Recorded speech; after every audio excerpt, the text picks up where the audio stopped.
constat, on sait maintenant concrètement qu'Israël ne peut ni attaquer, ni se défendre sans l'aide de ses alliés, notamment de l'allié américain et probablement aussi du Royaume-Uni.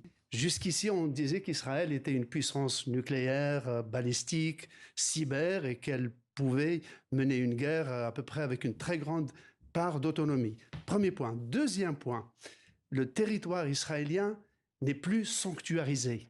C'est-à-dire maintenant, les Iraniens ont pu toucher, y compris la Kyria, c'est-à-dire le ministère de la Défense, qui est le seul qui n'est pas à Jérusalem, il est à Tel Aviv. Mais aussi des bases militaires ont été touchées. Ça veut dire la sanctuarisation, qui jusqu'ici en Israël était un tabou énorme, puisque jusqu'ici, Israël a mené ses guerres sur le territoire de l'ennemi. Au Liban, en Égypte, au Sinaï, là, il reçoit des missiles dans sa propre dans la capitale économique et politique. Troisième élément, pourquoi cette dépendance?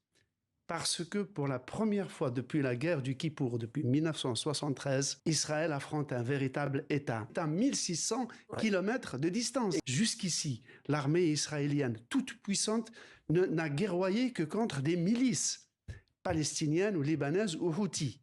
Bon, on a vu les insuffisances et la perméabilité des structures de commandement iraniennes qui révèlent de très grandes faiblesses. Donc, première révélation, la très grande faiblesse de la structure, aussi bien au Hezbollah qu'en Syrie. Mais l'autre surprise, c'est que la capacité de rebondir, c'est que le régime s'est ressaisi, il a remplacé les commandants éliminés et il continue encore d'infliger, en tout cas de réagir et d'infliger quelques dommages à Israël. Reste exactement. Il y a le Pakistan qui commence à bouger. Les Pakistanais disent qu'on sera peut-être les prochains sur la liste et donc on ne va pas rester les bras croisés.